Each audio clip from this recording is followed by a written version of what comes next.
Hello everyone, thanks for coming outside with me today. Today I would like to talk about grip, real quickly about how it affects your tune, but more importantly the actual grip of the bow and what you should really be looking for. I'll throw some pictures up of some modern day high level compound shooters as well as some high level trad shooters as well to kind of get a better feel for where we've come from with recurves longbows and then the kind of original compounds and then up to today's bows. So I'm going to try to demonstrate all three different grip styles and wrist grip styles in particular today as best I can using all the bows that I have available to me.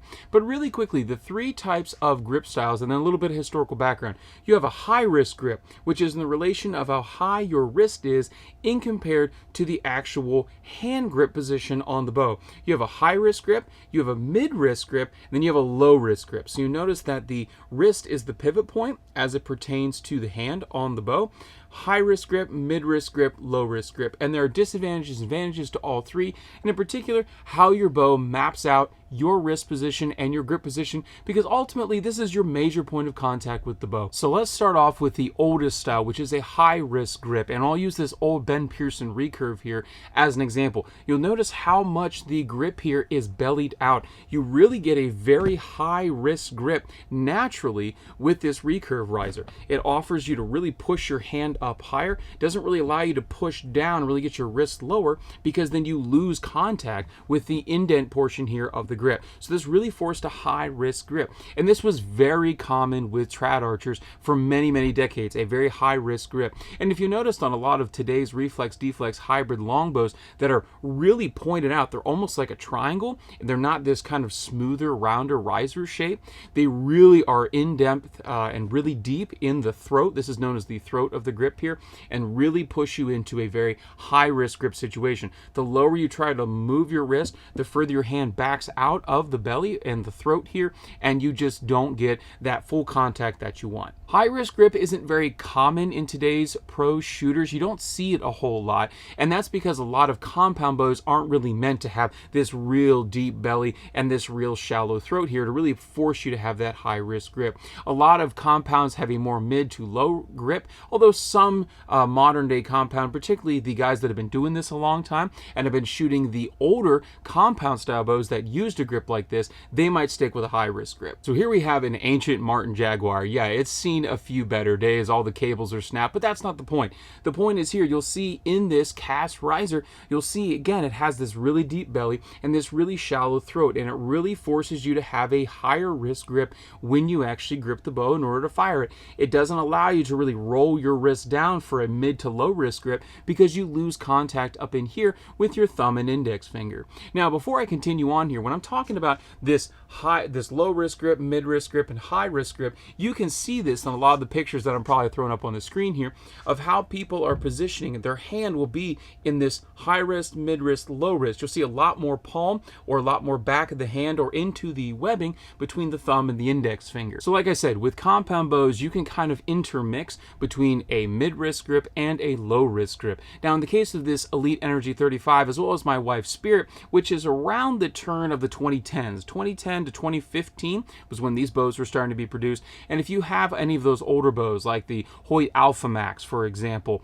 or the Matthews original solo cams, like the Q2 is a little bit too old, but like the Adrenaline or the Switchback and Switchback XT, they would offer more of a mid grip. So they still had a lot of wooden handles, a lot of wooden grips on the older Matthews bows, and a lot of bows still allowed you. So you notice here, it has a decent throat to it. It has a little bit sway and a little bit of belly here on the backside. So you had more of a mid wrist grip. You couldn't get up here in the high. You see, as soon as I get up into the high, I have a very limited amount of riser to work with here. And if I'm positioned a little bit more like this on the webbing or this, I'm torquing the bow and I'm going to get an inconsistent tune. In particular, out of a high price compound or even a mid price compound, you're going to lose a lot of that credibility with your tuning if you're just dealing with the webbing of your hand. Because this is also a lot thinner, you'll notice that the profile from the front or the back is a lot thinner than the older style recurves and compounds. It's better to get more palm contact and therefore have more of a mid-wrist grip. So you'll see a lot of shooters here, they'll start hooking their fingers around the riser, which wasn't very common on a lot of recurves and the older compounds because they were just so dadgum fat. But here you can definitely get a good thumb contact, have your fingers there off at an angle, and you get more pressure into the the pad of the thumb. This is a very common, I would say probably 75% of archers use a mid-wrist grip of some form. Now, whether your pressure is in the bottom part of the middle of your palm or the top part of the middle part, in particular this fleshy part of the thumb, a lot of people like to follow their lifeline, which is that line that would run up from the bottom of their palm up past this pad, get a little bit of squishiness from the pad and a lot of pressure from the bone and the harder cartilage in the middle of your palm. Very common to have a lot of mid-wrist shooters to really settle into their grips on their modern compound bows. Offers a lot of consistency. It's very torque free, so if I come in here and if I hold this bow, you'll notice that if I kind of push in with my index finger, it doesn't really twist on me, right? And I can hold the bottom limb here for even more stability. I can kind of push in. You notice the bow does not want to really hardcore torque on me.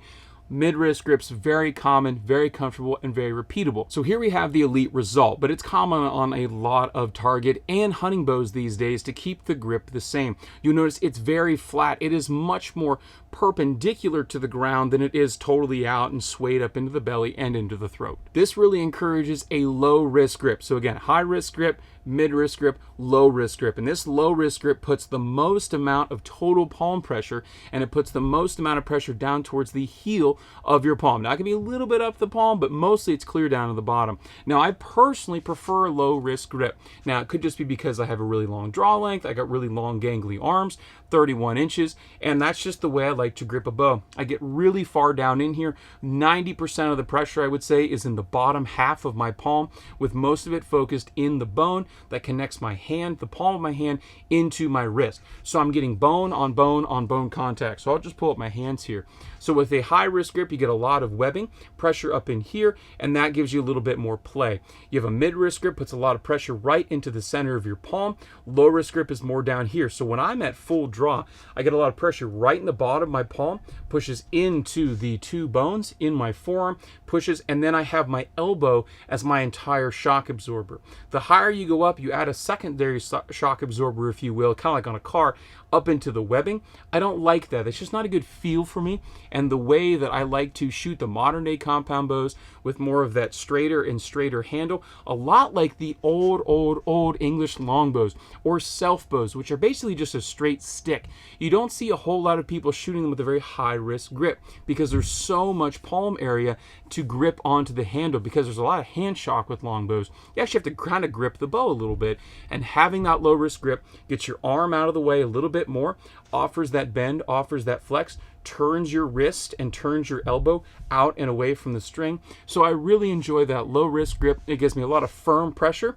I like limb stops on the back wall. I like a lot of firm things in my shot. I don't like it spongy whatsoever. So what I strongly encourage you to do, whether you are getting brand new into the sport of archery and you're buying your first bow, or you've bought bows in the past and you've switched up brands, or maybe the brand you usually shoot has changed their grip style a little bit at the angle of the grip. Maybe it has more belly, maybe it has less belly, maybe it has a deeper throat or a thicker throat. Try out different grip styles, because the more and more you shoot it, the more and more you'll be comfortable with it. Now, you can basically, with archery, force any square peg into a round hole. If you look at guys like Tim Gillingham, Jesse Broadwater, Levi Morgan, they do a lot of weird things that aren't really supposed to happen, and they go and win thousands of dollars at archery tournaments. So the proof is in the pudding that you can do whatever is going to work for you. But I strongly recommend, if you're trying out that new bow or a brand new bow in the sport of archery for the first time, try shooting with that high wrist, mid wrist, and low wrist, and really see if one becomes just kind of that locked in moment for you.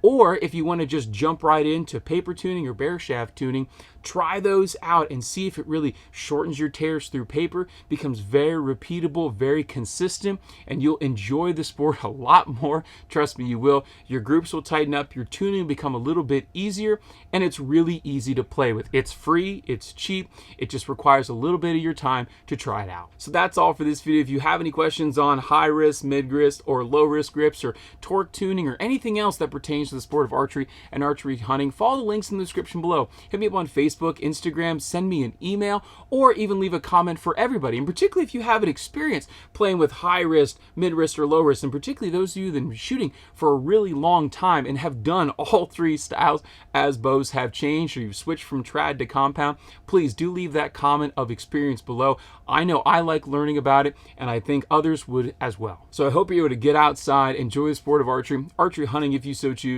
Definitely enjoy God's beautiful, Hopefully it's not raining where you are, creation, and we'll get to see you next time.